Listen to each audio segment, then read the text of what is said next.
Bene, buongiorno a tutti. Allora partiamo anche con il seminario di oggi pomeriggio, avendo esaurito anche il quarto d'ora accademico.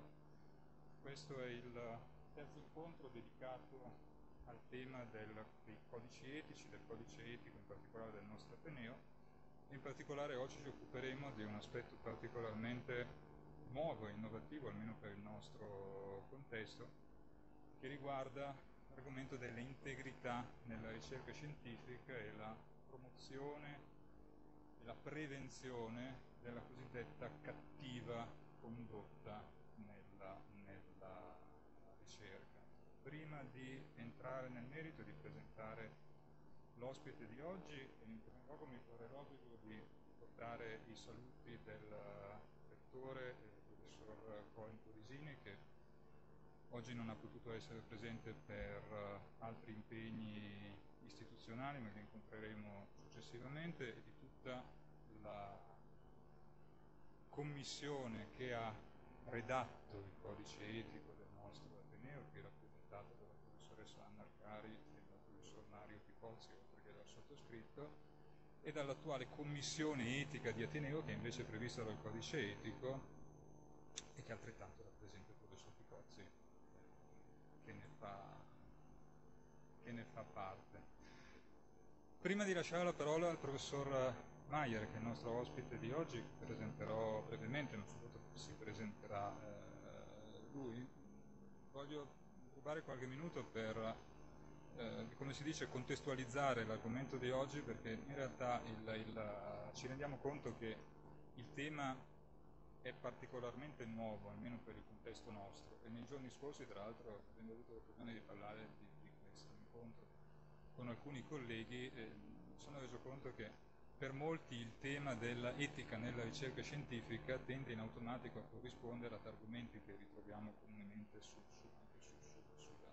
giornali quotidiani, sui mezzi di informazione, che riguardano problemi di tipo etico o bioetico, come la formazione, la ricerca sugli embrioni, la sperimentazione sugli animali e argomenti di questo genere. Qui in realtà stiamo parlando di qualcosa di decisamente diverso, che sta complessivamente a monte di tutti questi argomenti, li ingloba, ma assolutamente né si limita né tantomeno coincide con questo. Stiamo parlando di integrità nella metodologia di svolgimento della ricerca scientifica, che ha a che fare in particolare, ma sicuramente non limitata all'ambito biomedico, riguarda tutto l'ambito delle scienze e riguarda quell'approccio metodologico, ma anche etico, umano, personale, che possa garantire la qualità della ricerca, prima di tutto intesa come accountability, cioè come possibilità che di questa ricerca si possa rendere conto, quindi che sia affidabile, che sia effettivamente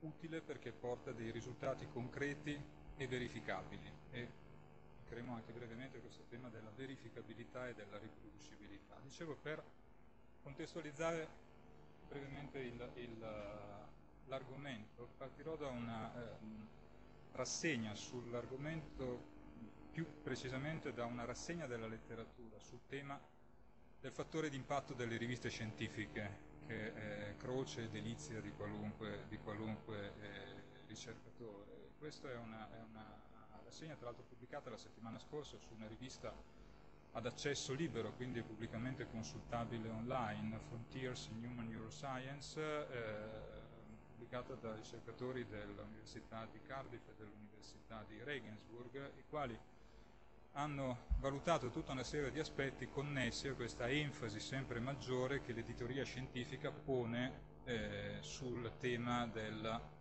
fattore di impatto, che è a sua volta un aspetto particolare dell'analisi citazionale bibliometrica, con cui si tende sempre più a valutare solo quantitativamente e non qualitativamente la ricerca scientifica. Allora, questa review dice veramente molte cose, ma in estrema sintesi alcuni degli aspetti più importanti e degli spunti che potrebbero essere di maggiore interesse per l'incontro di oggi. Questa è la seconda figura di questa review, che nel primo pannello in alto a sinistra prima di tutto riassume quello che è stato un fenomeno particolarmente evidente nel corso degli ultimi 10-15 anni, ovvero una crescita nella ritrattazione di pubblicazioni scientifiche in riviste internazionali. Qui il riferimento è prevalentemente all'ambito biomedico, perché si parla del principale archivio di pubblicazioni scientifiche ad accesso libero, che è PubMed, la National Library of Science statunitense, e però questo è un fenomeno che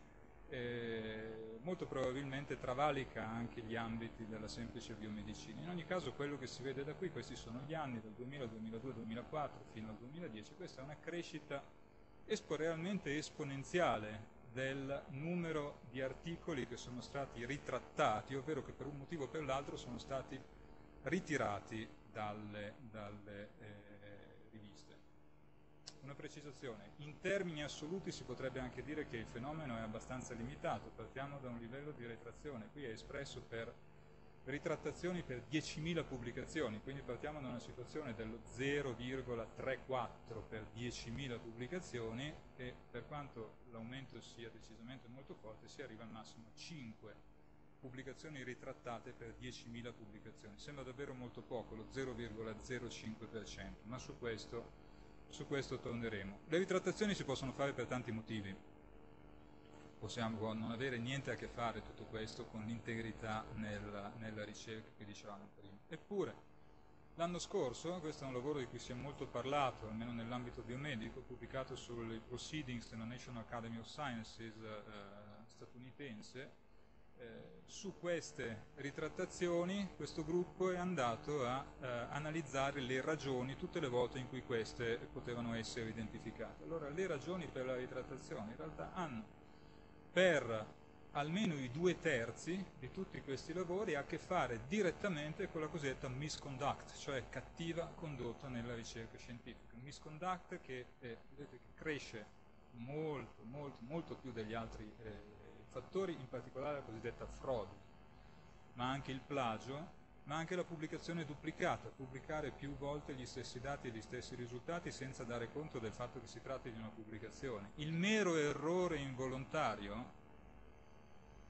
è per meno di un terzo del totale delle ritrattazioni. Quindi questo picco è senza dubbio dovuto prima di tutto a un aumento dei casi identificati di cattiva condotta nella ricerca scientifica. E quali sono le motivazioni? Adesso è chiaro che non abbiamo né tempo né modo per entrare analiticamente in questo argomento, ma senza dubbio questi fattori hanno a che fare direttamente con il noto publication bias che tutti i ricercatori conoscono, ovvero secondo cui le riviste a loro volta, alla ricerca di un segmento di mercato sempre più ampio, certificato dalle citazioni degli articoli che pubblicano, tendono sempre di più a selezionare gli articoli, in particolare le riviste di punta, le top, sulla base della novità e del possibile impatto e interesse per il pubblico che questi articoli possono avere. Questo a sua volta ha un riflesso diretto sull'atteggiamento del ricercatore. Noi tutti abbiamo una lista di riviste, a partire da quella a fattore di impatto maggiore, poi man mano che arrivano i rifiuti passiamo a quelle progressivamente inferiori, ma questo vuole anche dire che implicitamente o esplicitamente, qui in particolare anche qui i ricercatori di punta, quelli che maggiormente devono avere a che fare con le pressioni degli enti finanziatori, pubblici o privati che siano, con le pressioni delle loro sedi, istituti universitari, istituti di ricerca, per ottenere sempre nuovi risultati e per pubblicare, per ottenere nuovi finanziamenti. I ricercatori stessi evidentemente hanno sempre più attenzione per una selezione involontaria o forse anche volontaria e consapevole dei loro risultati, per una selezione verso quelli più innovativi, in primo luogo più positivi, in secondo luogo più innovativi, in terzo luogo che diano di conseguenza loro la possibilità di finire sulle riviste di maggiore livello. E qui si innesca un circuito che ha anche delle conseguenze pratiche documentabili molto immediate. Il cosiddetto effetto di declino, decline effect, è un effetto ampiamente documentato di cui nel secondo e terzo pannello abbiamo un esempio, sempre tratto da questa medesima rassegna, dove qui in questo caso questi ricercatori sono andati a recuperare tutte le pubblicazioni che riguardano l'associazione tra un particolare tratto genetico, una variante genica in un recettore della dopamina, comunque un particolare tratto genetico è la tendenza all'alcolismo, tema molto importante su cui tutta una serie di persone ha lavorato nel corso degli ultimi 20 anni. Le prime osservazioni risalgono all'inizio degli anni 90 e queste sono le pubblicazioni, ognuno di questi cerchi rappresenta una pubblicazione nel tempo, 90, 94, 98, 2002, 2008. Il livello a cui è collocato il cerchio rappresenta la forza dell'associazione riportata nello studio, cioè il rischio relativo connesso a quel particolare tratto genetico per sviluppare alcolismo.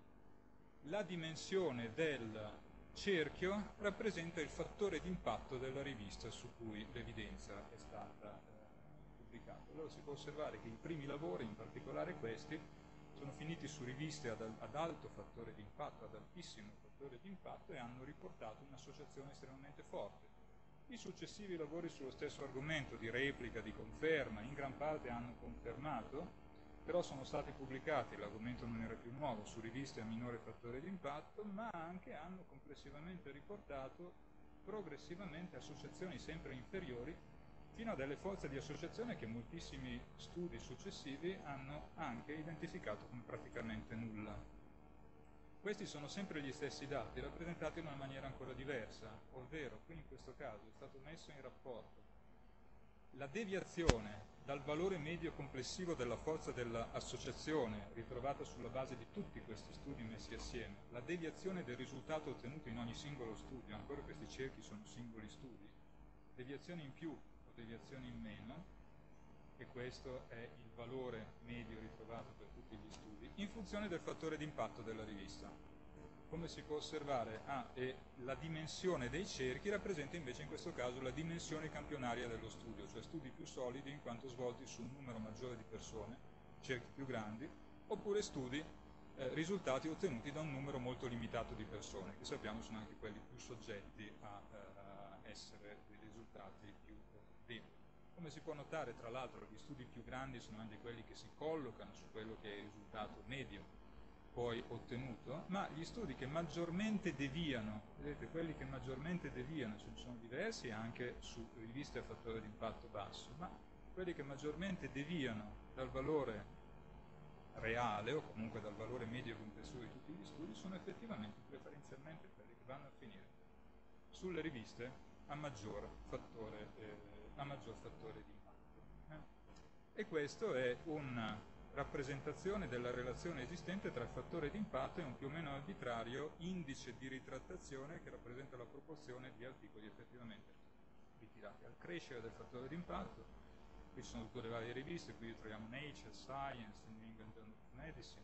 Al crescere del fattore di impatto aumenta la probabilità che una frazione maggiore di articoli venga ritrattata prevalentemente per scientific misconduct, cioè cattiva condotta scientifica, e quindi il ranking dei giornali scientifici, concludono questi autori, è un forte predittore non tanto della qualità degli studi, perché a parte poi in questa review vengono anche citate tutta una serie di evidenze per cui la qualità metodologica degli studi non ha una particolare correlazione con il fattore di impatto, ma piuttosto sulla base di questi dati è sicuramente un forte predittore dell'incidenza di frode o comunque di cattiva condotta scientifica nelle pubblicazioni che vengono ritrattate. Si potrebbe ancora dire che questo tipo di fenomeno è comunque molto limitato. Dicevamo anche attualmente il livello attuale di ritrattazione siamo intorno allo 0,05%, veramente poco, 5 articoli su 10.000 pubblicati, anche se ogni anno si pubblicano milioni di articoli e quindi in assoluto la cifra è abbastanza alta. Eppure, sempre tratto da questa rassegna, vengono citati alcuni lavori recenti, 2008, 2012, 2011, dove alcuni autori cercano di verificare, siamo nell'ambito della ricerca biomedica preclinica, di base, quella di laboratorio, quella clinica ha già un livello di verifica maggiore, ma anche quella di laboratorio. Questi autori hanno cercato di verificare il livello di riproducibilità dei risultati pubblicati e con una maniera abbastanza inquietante il risultato è stato che in tutto questo set di lavori, in media, soltanto 1 su 5 risultati di queste pubblicazioni si rivelava effettivamente riproducibile. Questo vuol dire un po' in estrema sintesi che 4 su 5 quantomeno non sono riproducibili. Poi le ragioni possono essere tante, non è detto che debba essere soltanto ragioni legate alla scientific misconduct, però è un dato particolarmente preoccupante che in qualche modo suggerisce che quelle ritrattazioni per errore o scientific misconduct probabilmente rappresentano soltanto la punta, come si dice, dell'iceberg. E un terzo aspetto, questo è un altro studio relativamente recente, comparso su Nature e molto frequentemente citato. Questo è un approccio ancora diverso. Qui in questo caso queste due ricercatrici hanno utilizzato un questionario compilato su base anonima indirizzato a oltre 3.000 studiosi, sempre nell'ambito della biomedicina di base clinica applicata e traslazionale, nelle quali hanno richiesto con risposta in forma anonima quale fosse la frequenza con la quale nei 3 anni precedenti ognuno di questi studiosi si riconosceva come responsabile di un qualche comportamento dubbio o francamente inaccettabile, cioè rientrante nella definizione di scientific misconduct. Qui ci sono i 10 comportamenti considerati peggiori, tra cui la falsificazione e il plagio, e per la maggior parte questi hanno una frequenza molto bassa, che molto probabilmente è anche sottostimata, è un'autodenuncia sotto un certo aspetto, è una frequenza in ogni caso molto bassa, in media al di sotto dell'1%, intorno all'1%.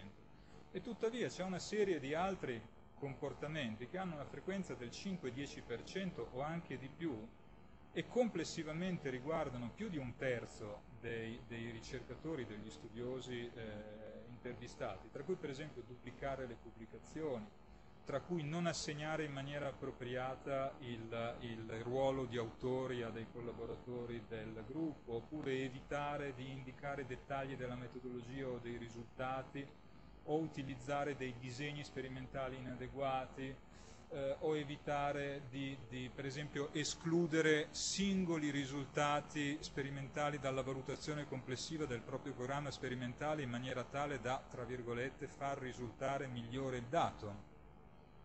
Alzi la mano chi non si è trovato di fronte a situazioni di questo genere in cui decidere per la propria ricerca. Oppure con la frequenza maggiore, e questo evidentemente sottolinea quanto manchi una cultura della metodologia della ricerca, mantenere una inadeguata registrazione dei risultati e delle procedure di laboratorio in generale utilizzate nella ricerca sperimentale, premessa essenziale per poter essere accountable successivamente, cioè per rendere conto di quello che si è fatto. E un ulteriore aspetto preoccupante è che questo studio ha fatto anche differenza tra i ricercatori early career e i ricercatori invece mid career, cioè quelli già affermati, trovando una netta differenza nella frequenza di questi comportamenti tra un 28% per i giovani e un 38% per quelli affermati. Come dire, insomma, man mano che si va avanti gli anziani dovrebbero in qualche modo insegnare, essere dei maestri, e forse qualche cosa insegnano, ma bisogna vedere che cosa. E questo è un altro aspetto. Un riferimento a casa nostra. Si diceva prima che molte di queste distorsioni derivano da una pressione a livello internazionale per essere citati, perché le riviste abbiano un alto ranking, perché i ricercatori possano affermarsi nel loro contesto. E qui in casa nostra noi abbiamo a che fare da qualche mese con una pressione esplicita che riguarda il fatto che nei parametri considerati per il reclutamento e la progressione delle carriere accademiche, esplicitamente questi ormai sono, almeno per i settori cosiddetti bibliometrici, tutti basati sul numero di pubblicazioni e sul numero di citazioni, peggio ancora.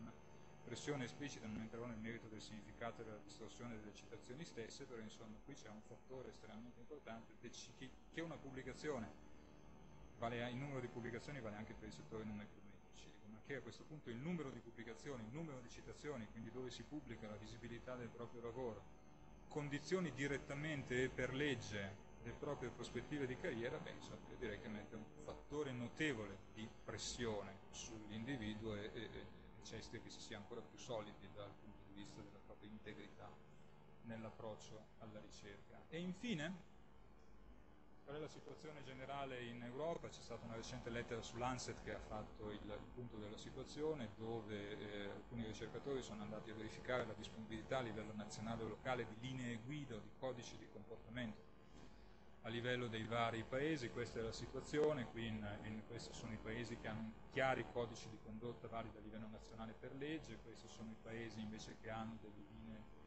guida nazionali, anche se non un vero e proprio sistema per legge. Quelli in azzurro sono invece quei paesi che non hanno dei codici nazionali ma delle linee guida possono in qualche modo essere identificate, e il colore dell'Italia, insieme a quello di alcuni altri paesi, probabilmente non sorprende che identifichi quei paesi invece che non hanno o per i quali non è stato possibile identificare nessun riferimento a quelle che possono essere le linee guida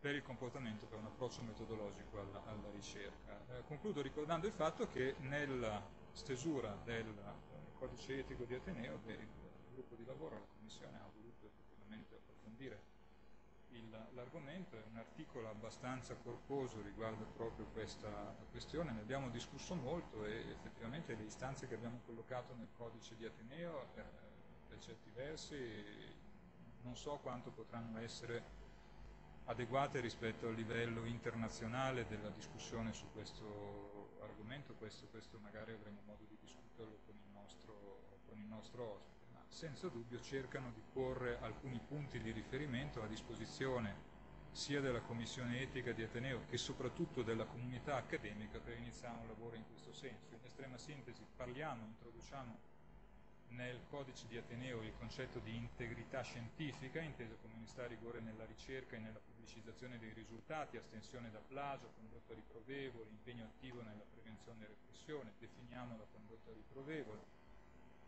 Sottolineiamo il fatto che è estremamente importante l'integrità scientifica, tra l'altro nella stesura delle tesi per il conseguimento della laurea e del dottorato di ricerca, tenendo presente che siamo un'università, c'è una missione formativa esplicita e queste sono le prime esperienze che gli studenti, i giovani incontrano e che evidentemente saranno anche un imprinting molto significativo per l'atteggiamento successivo. Ci occupiamo e citiamo il tema della ricerca sull'essere umano, adeguandoci peraltro alle linee guida internazionali a partire dalla dichiarazione di Helsinki, ma citiamo non obbligati anche il tema della ricerca scientifica come impiego di esseri viventi non umani, dove forse anche unici o quasi nel contesto nazionale parliamo delle cosiddette 3R, i principi di sostituzione, riduzione e perfezionamento nell'uso degli animali nella ricerca scientifica, e facciamo riferimento a un comitato etico di Ateneo che in realtà già abbiamo da alcuni anni e che insieme ad alcuni altri Atenei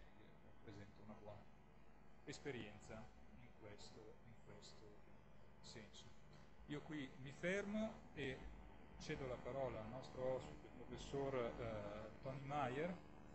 Ricordo brevemente, è prima di tutto delegato europeo rappresentante per il Research Integrity Office che esiste a livello dell'Unione Europea, del Consiglio d'Europa, European Science Foundation, oltre ad avere un carico di vertice nell'Università di Singapore, la Nanyang University di Singapore, di cui ci parlerà, è anche copresidente, è stato anche recentemente copresidente del congresso mondiale sul Research Integrity, sull'integrità nella ricerca, che si è svolto a Montreal in Canada nello scorso mese di maggio. Vi ringraziamo ancora tutti per essere qua e vi cediamo la parola.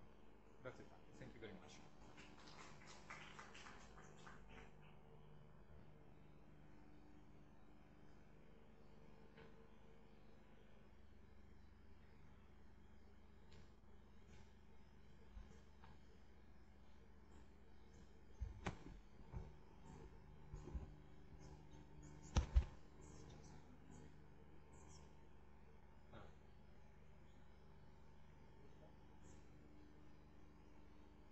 Okay, and double microphones here. Thank you very much, Marco, for your introduction, and you raised some very important points in that introduction, and to stimulate discussion. I think what we're both saying fits together in emphasizing the importance of research integrity. First of all, though, I should start with the word apology. In English, and I that's the apology. I'm not speaking in Italian, so I do apologize for that. If you have any questions or any comments as we go along, please feel free to interrupt. Because really this should be a discussion, an interactive discussion, and learning from each other and debating about these issues. So, as you will see, I've been involved, I work for the Nanyang Technological University in Singapore. I'll say a few words about that in a moment. But I've been involved in the world conferences, the first and second, and also the third one that Marco referred to last month in Montreal, and there will be a fourth one in 2015 in Rio, hosted by the Brazilians. And I should just add that I'm a senior member of Euroscience, which is the bottom-up organization representing researchers across Europe, and it is through that connection that Marco and I came into contact. So, just to give you a little background about where I'm coming from in this respect, Nanyang Technological University, NTU, is very young. It was established in 1991.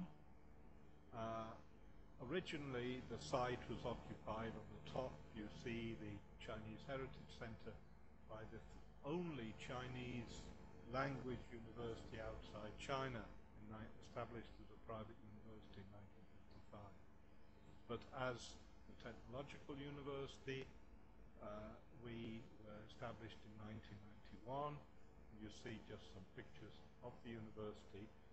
Nanyang, Nan means south, Yang means ocean, which is the southern South China Sea, but also refers to the people, Chinese peoples who migrated to places like Malaysia and Singapore and Indonesia. And so that is our origins.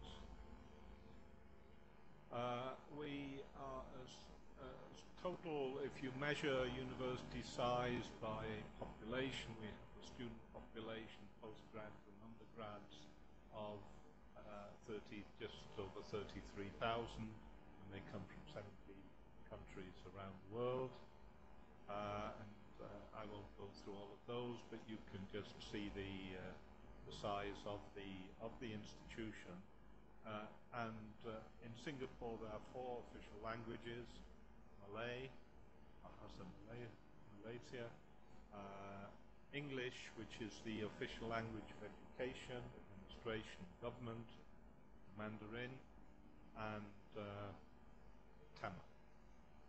But we are very firmly an English language university.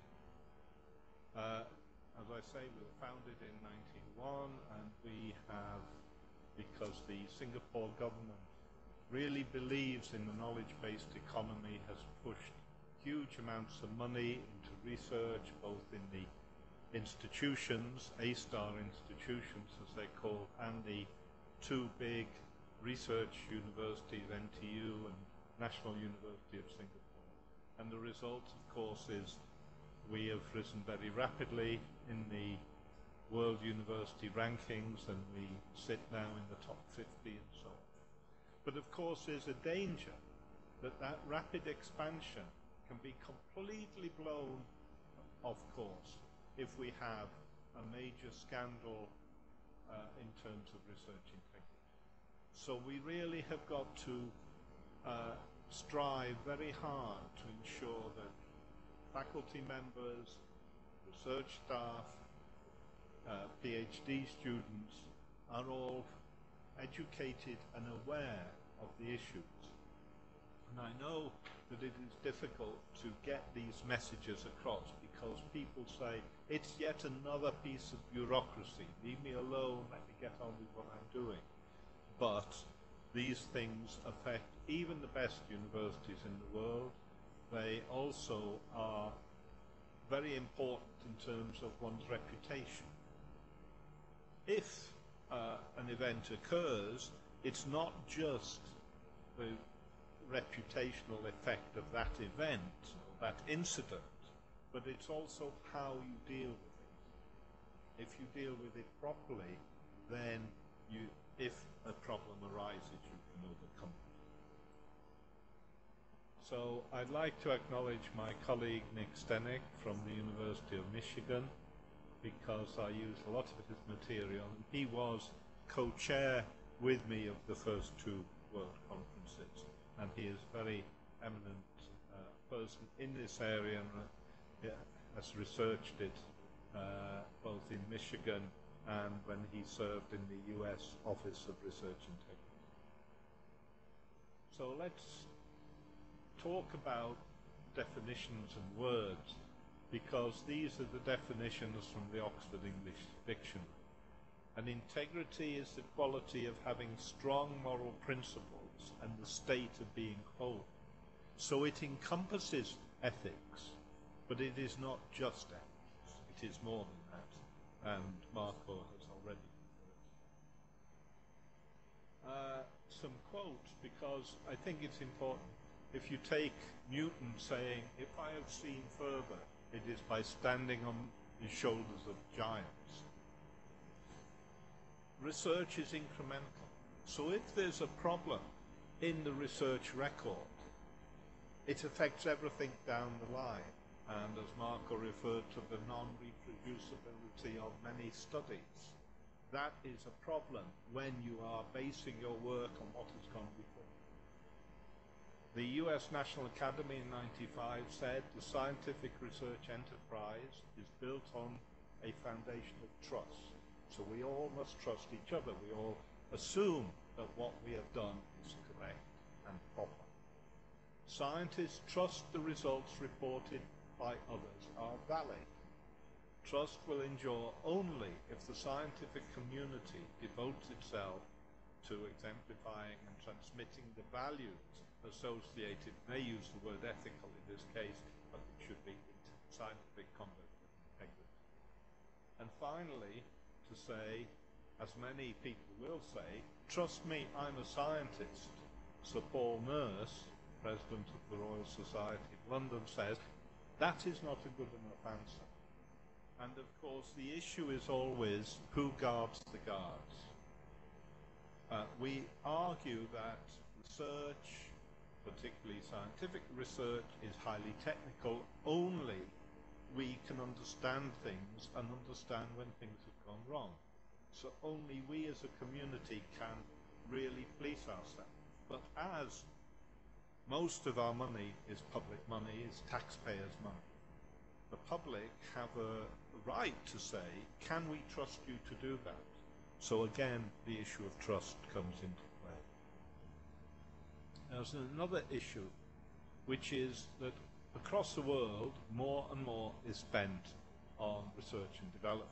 But this comes from the emerging economies in particular, and especially from Asia, Singapore, China, Korea, etc. The last figures that I can get hold of are rather old, so you've got to add the growth from 2007 to now, but you can see the huge increase that occurred over the 5 years, 2002 to 2007. And now also an increasing number of researchers. So not only is there more money, but there are far more people conducting research.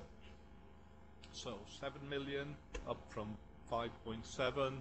I would guess that that's probably continued, and we're up in the 9 to 10 now. So what is the, oops. So if you take this figure from a paper in Nature in 2008 by Titus, Wells and Rhodes, that there were an average of 3 incidents per 100 researchers a year across all disciplines and research endeavours. It means at least 250,000 cases worldwide per year, which is a small number when you look at the number of researchers, but is a large number in itself, and one that we have to worry about. So the aim of research integrity policy has to be to ensure that the record is truthful. But it also means that to do that, you have to have a greater professionalism in what you are doing in the conduct of it. And that policy also reduces risk to provide an environment in which breaches of integrity should be rare. But, of course, the system itself, again, as Marco was saying, the pressure to publish, the pressure to go into high-impact journals, the fact that you've got to have a Hirsch index of X, that you've got to produce so many patents and papers, etc., to get promotion. In a sense, we are also creating the wrong environment, the one that puts pressure on people. At the same time, we are trying to create an integrity environment that is going to ensure that cases don't occur. But of course, it's not just the extremes of misconduct, but the responsible conduct. We should do research in the best possible way, and that is another aspect of a research integrity policy. So you get a number of commonly used terms which are synonyms to each other. Responsible conduct of research or good research practice are interchangeable. Research ethics falls within it. Research integrity, and often these two are used interchangeably. I think they shouldn't be, but of course in translation, when we translated something into Finnish, the Finns do not have a word for integrity. They have to use that. Questionable research practice, or research misconduct and fraud, which are the extreme end member of this series. So normally the serious misconduct is fabrication, inventing data, falsification, falsifying data, and of course that can also lead into the questionable practices below, and of course plagiarism. But there are other things. The failure to keep records properly, mismanagement of data, the problem of what's called ghost or guest authorship, which has often occurred in clinical trials publications, for instance, not acknowledging properly, not good practice in presenting data, imagery, Photoshop, which is so easy to do.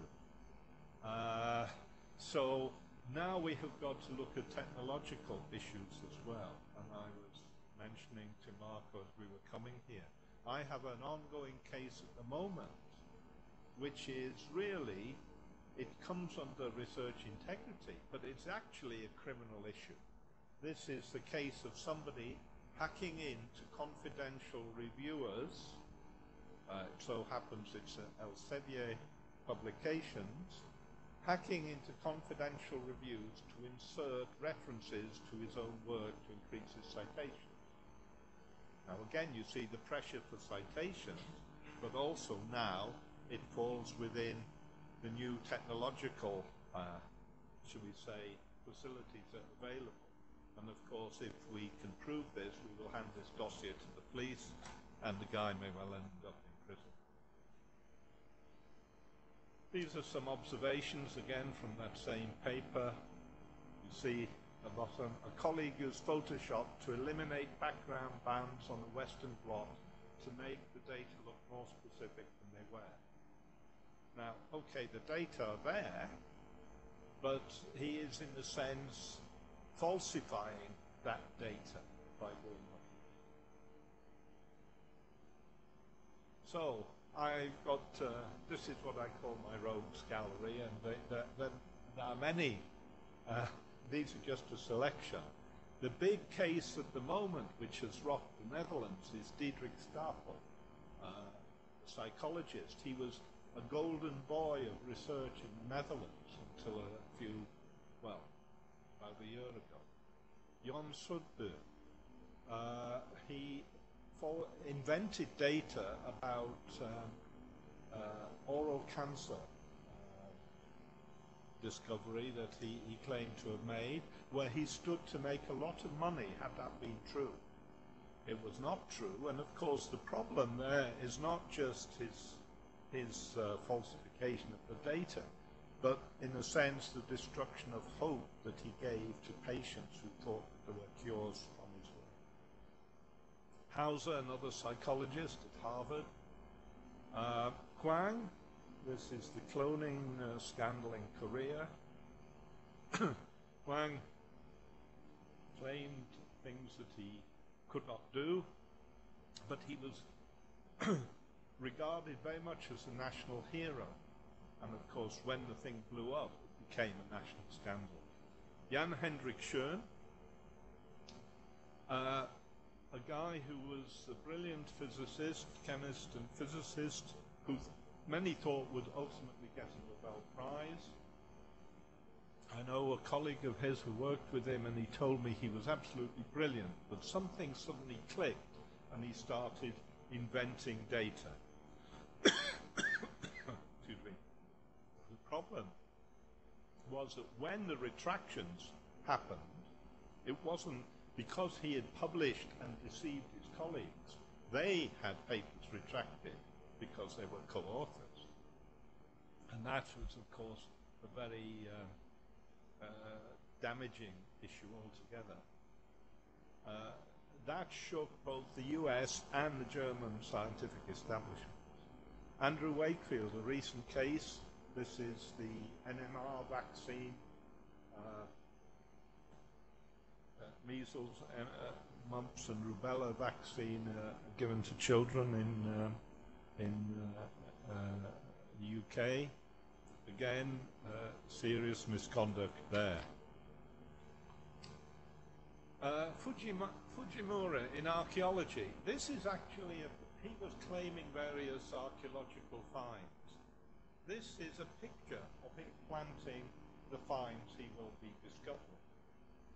So he was caught really red-handed.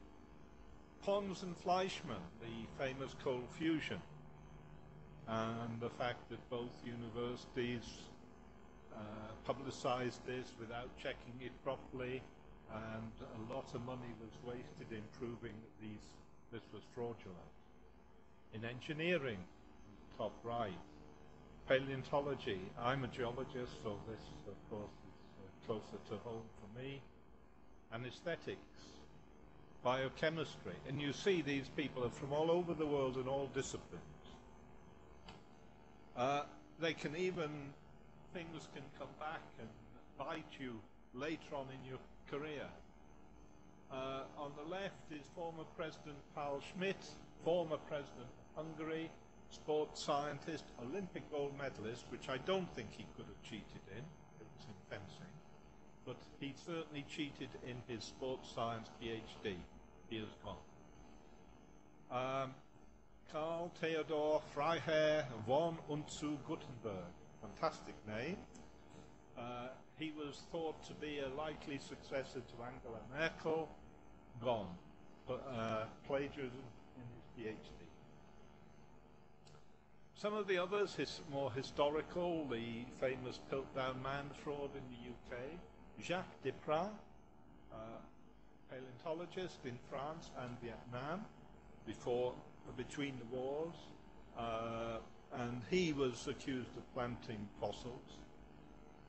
Harrison, a very eminent botanist, who actually falsified data, not for financial reward, but basically he had a rather idiosyncratic theory about the glaciation, and he wanted to prove this theory right, so he planted the data to prove it.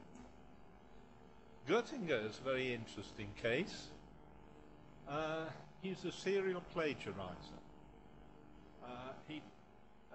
In economics, and most of the plagiarism was the statistical treatment of things which the referees were not picking up. But he got a fellowship to Oxford on the basis of this. He worked in the Netherlands. He came within 4 votes of becoming the rector of Graz University, which was discovered. the irony of this one is that his final plagiarized paper was itself plagiarized. So all sorts of stories around these people. And he is still going around Asia trying to get publications printed. Some more, I won't go through them in detail, but the interesting one on the top, Orlando Figgis, a historian. This was actually putting severe criticisms of rivals' work. He's a historian of Soviet Russia, criticizing rivals' works. It was then discovered that he was the author of those severe critiques. He then said, well, it wasn't me, it was my wife. But then, of course, I think the marital harmony was so disturbed that he had to come clean after that one. Obstetrics, cardiac drugs, human obesity, and in this case, he was jailed on the grounds that he had misused and falsely obtained public taxpayers' money for his research.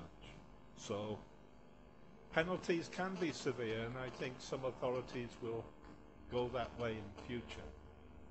The virologist in Japan, and anesthetics again in Germany, and of course the latest big political figure to go, Annette Chaban, who was highly regarded Minister of Science in Germany.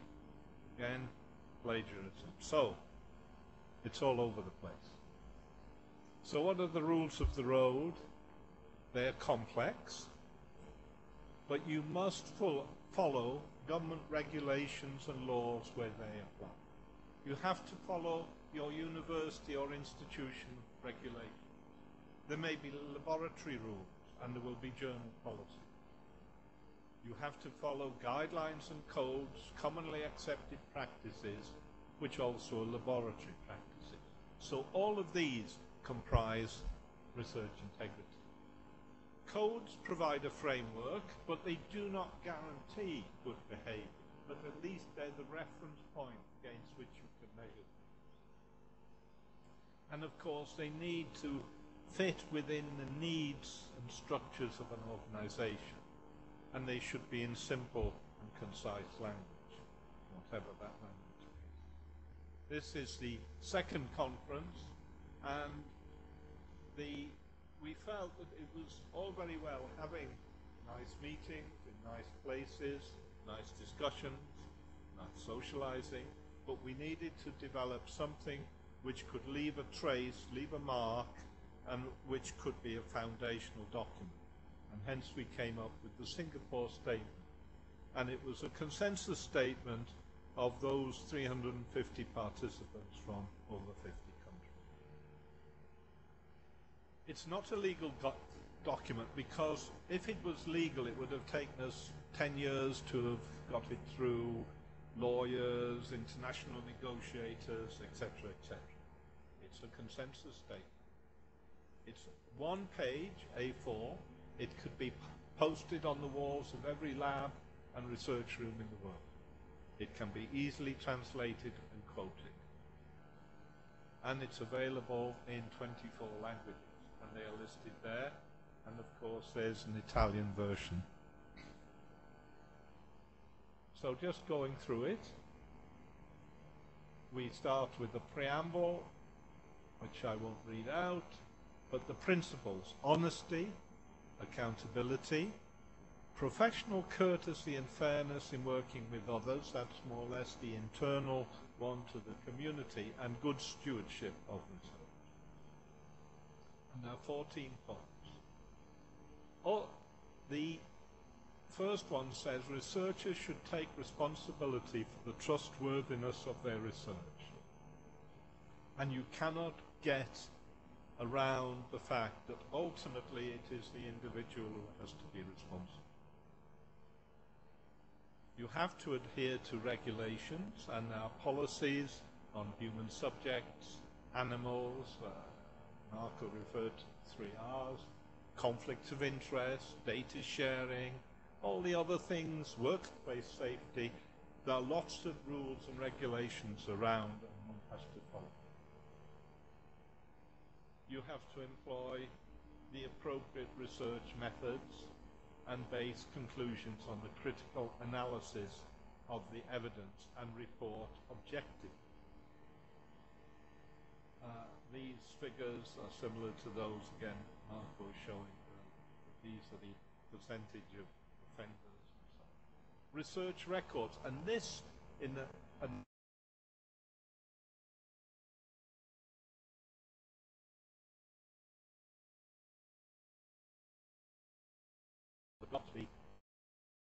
replication.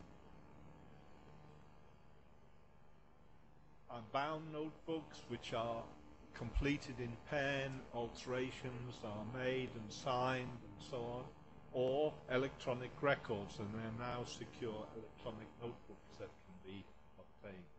And in fact, in my own university, we have a working party on this at the moment, because of course, in an largely engineering university, a lot of data is produced, is machine produced, and so it has to be machine recorded, and you have to secure that. Research findings, this is that researchers have to share their data and findings openly and promptly. Common practices: delay to slow the work of others, deny access to crucial information, or provide incomplete information. Increasingly with online publications, that's going to be more difficult as journals want the data to be deposited, and it brings into play open access policy. Authorship is very important. Authors have to be those who have made contributions, and all have to take responsibility. So if something goes wrong, then all have to take responsibility for, say, one of their colleagues who has let them down. Honorary authors, those who do not deserve authorship. This is something that is difficult in the Asian context. Many people will write papers and stick their head of department down, whether the person has been involved. There's not necessarily even in the field, but they feel that they should be. Ghost authors, those who write papers not listed. And the other one, clinical data, often clinical trials. They will look around for a tame author to put their name to give academic respectability, but the person has not contributed to the data. Acknowledge in publications, this brings in the plagiarism. Now, increasingly, journals do not want you to self-plagiarize. In other words, reproduce your work in several publications. And of course, the problem with that is it's cluttering that research record on which we rely. Peer review should be fair and prompt and rigorous. It's often delayed. Often it's not done by the reviewer. They pass it to a student or perhaps somebody who's not properly qualified and so on. Conflict of interest. Again, this applies and is often an issue in many universities on finance and appointments, but it also applies in terms of reviewing, if you're on a grant committee and so on. People don't declare things. Public communication. If you are commenting as a professional, that's fine, but if you are, say, I don't know, a philosopher talking about climate change and claiming to be a climate change expert, then you are misleading the public. And this was the case of Lombok in Denmark. If you are talking, say, about human rights or whatever, then you have to say, I am speaking as a private citizen, not as a researcher, unless your area is right. There's a duty on us all to whistleblow. this. It's very difficult because it may be a friend, it may be close colleagues and so on. This is extremely difficult. But unless we do it, then we are condoning something misconduct.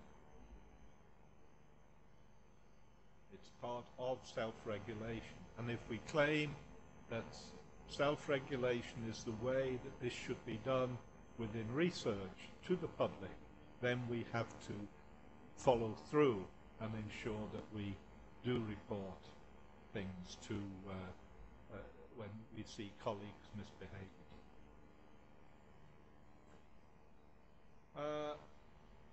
It means also that the research institutions themselves have to have policies, and this comes to what we were talking about here today, and this is what I've been doing in my own institution.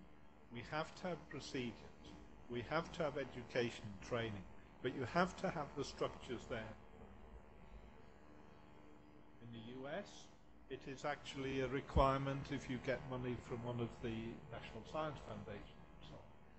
Now, and I'll come on to this in a little bit, Global Research Council, the group of global funding agencies, are saying this should be a condition of public funding of research. Research environments, I mentioned this earlier, should create and sustain environments that encourage integrity through education. And of course, there's this conflict between pressures to publish, for instance, and the fact that that pressure may be itself a cause of misconduct. Again, in the US, they require training for researchers. That is not common, but it does is now increasingly important across the world, and we have introduced this as compulsory now for all our PhD students in NT. And finally, this, which was the most contentious of the 14 principles, that we have to have an obligation to look at societal benefits. Some people said this was not part of integrity. The majority felt that it should be there.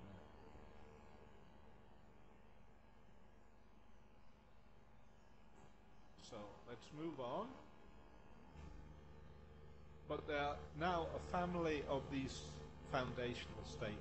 Singapore statement, the Montreal statement, which talks about cross-border integrity in cross-border situations. The borders could be between industry and academia, between two different disciplines, or across countries. And increasingly, international research and multi-author papers are rising again exponentially across the world. The Global Research Council Statement of Principles, which I've just referred to. There's the European Code, which was developed by the All European Academies, the grouping of the academies of science across Europe, and the European Science Foundation. And on a worldwide level, the academies come together in this IAC-IAP. The third World Conference in Canada, chaired by Melissa Anderson and Sabine Kleinet, who's from the Lancet. And this is not yet public, it's not yet been finalized, but basically it covers these issues in that cross-boundary or cross-border research collaboration. The Global Research Council at the end of May in Berlin came up with its own statement. This is the preamble, I won't read that, you have it. But they talked about research funding agencies should lead. They should encourage institutions to promote and develop policies and systems. Should promote continual training, and of course that means not just the students, but all faculty members. We need constant reminding of our responsibilities.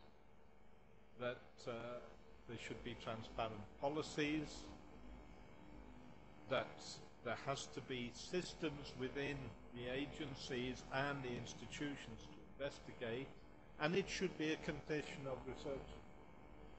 For instance, in Singapore, we get money from agencies without that. They are part of this, and they will be introducing that condition, which will say all the universities have to have these policies in place. I know that because they asked me to draft it, so we have to do it as well.